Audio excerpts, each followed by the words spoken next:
Hola Quinto, ¿cómo están? Bueno, espero que muy bien. Bueno, el videito que les voy a grabar ahora tiene que ver con el nuevo tema que vamos a ver. Esta semanita no les voy a mandar tarea, sino que quiero que vean el video, que copien este cuadro, que se los voy a mandar por una imagen, si hace que quédense tranquilos si no lo ven ahora acá bien. Se los voy a mandar por una imagen para que lo pongan en su carpeta, ¿sí? Para que lo copien en la carpeta.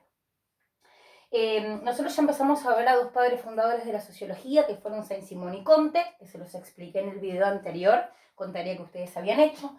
Hoy lo que vamos a ver es el tercer padre fundador, que es el señor Émile Durkheim, que tiene características muy similares a esto, porque también fiel creyente del positivismo, ¿sí? Y de esta frase constante que venimos viendo que es el orden y progreso.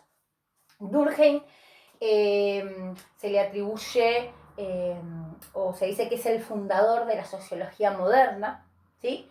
Él escribe un libro que se llama Las reglas del método sociológico, en el cual lo que quiere hacer es demostrar que la sociología se puede independizar de las demás ciencias porque tiene un objeto de estudio distinto, ¿sí? Y en ese mismo libro lo que hace es explicar el método que tiene la sociología para estudiar ese objeto.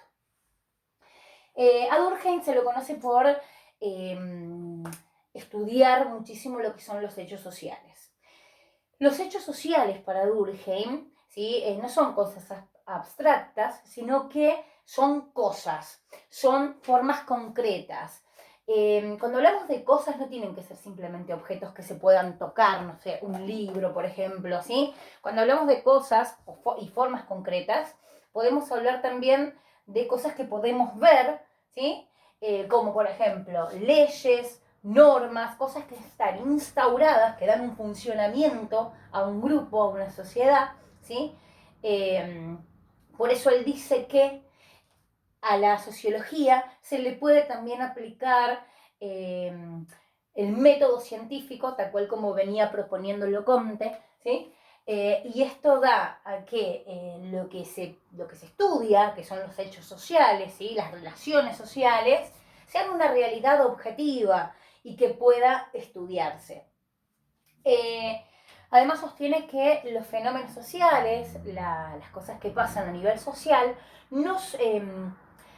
no tienen prioridad, no lo tienen como prioridad el individuo, sino que el individuo es externo a esto y que los fenómenos sociales son construcciones colectivas que se dan en medio de una sociedad. Para Durkheim, primero está la sociedad y luego está el individuo. Es más, la sociedad es la que va a moldear a ese individuo, dice. Entonces, estos hechos sociales son externos al individuo, ya que son construcciones colectivas, ¿sí? Construcciones sociales. Pero la pregunta que más preocupaba, o el tema que más preocupaba a Durkheim, era el orden y la moral, de cómo volver a crear un orden en una sociedad en la que está inmersa en el caos, una sociedad caótica, ¿sí? Sabemos que esa sociedad de la que está hablando, recordemos todo cuando aparece la sociología, que es con las revoluciones, ¿no? La francesa, la industrial. Entonces es cómo crear orden en medio de esa sociedad caótica, ¿sí? ¿Cómo se expresa ese orden? Bueno, primero dice que el orden se va a dar por que tiene que haber un acuerdo en la sociedad, pero ese orden social, se va a expresar en normas, o sea que tiene que haber normas, leyes, que expliquen cuál va a ser nuestro accionar, de qué manera movernos. Y también que son necesarias las estructuras. El orden se basa en estructuras, una estructura como familia, el Estado, acompañado de estas leyes, de esta norma, que regulan el accionar de una sociedad. Y vuelvo a explicar un poquito lo que dijimos antes, que la sociedad es anterior al individuo. Primero la sociedad y después ese individuo.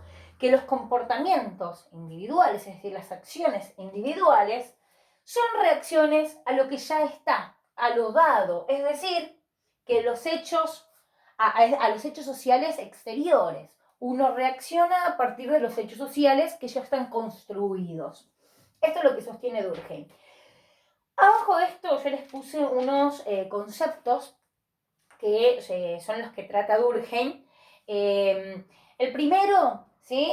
Yo se los puse acá abajo, pero dice que para garantizarse ese orden también tiene que estar presente la conciencia colectiva. ¿Qué es la conciencia colectiva? Bueno, es el resumen, es la síntesis de un conjunto de creencias, de sentimientos que son comunes en una sociedad, ¿sí? No estamos hablando de que es la suma de esta conciencia de cada individuo. No es como la mera suma de estas conciencias, sino que acá lo que se hace es un resumen de lo que sentimos en manera común, ¿sí? De los sentimientos que hay en común en toda una sociedad.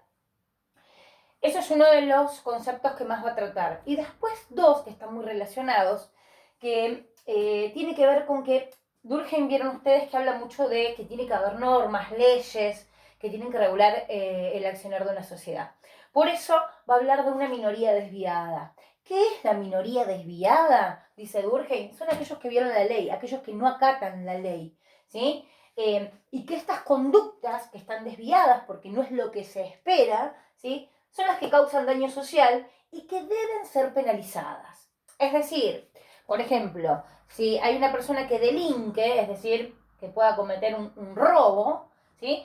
Está faltando a una ley que dice que no tengo que tomar lo que no es mío, que existe la propiedad privada, ¿no? Bueno, entonces, esas personas que causan un daño social porque no están cumpliendo con las leyes, y se las denomina minoría desviada, ¿sí? Tienen que ser castigadas, dije Durkheim. Entonces, acá les puse el siguiente concepto, que es el castigo para Durkheim.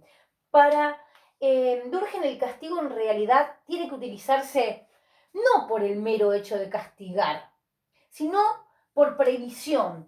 ¿Para qué? Para que esa persona que está dentro de esta minoría comprenda y entienda la validez que tienen las normas, ¿sí? Que se establecieron de manera conjunta y la importancia que tienen en la convivencia y en la conciencia colectiva, ¿sí? Esto de creer de que para algo están hechas las leyes y que tenemos que actuar de una manera para el beneficio de todos. Para eso dice Durkheim que debe utilizarse el castigo. Y por último, dice, bueno, pero ¿cómo logramos que haya una cohesión social? ¿Cómo logramos que todos comprendan lo mismo? Y él habla de dos tipos de solidaridades. Dice que esta cohesión se va a dar por una solidaridad. Y habla de dos tipos. Una que existió en las sociedades preindustriales y una que existe en las sociedades industriales. En la sociedad preindustrial existió lo que era la solidaridad mecánica. Era la unión de esa sociedad que se daba por valores, por sentimientos, por costumbres, tradiciones o por la creencia en divinidades, por religiones. Y se daba esa unión. Y la solidaridad orgánica, que es la que viven las sociedades industriales, en realidad se va a dar a partir de la división del trabajo. Él dice que la división del trabajo va a hacer que las personas empiecen a cooperar, ¿sí? Los individuos acá son libres, no es que están unidos a través de una religión. Él habla de que los individuos son libres y son distintos, son diferentes, pero acá, como les decía yo, lo que prima es la cooperación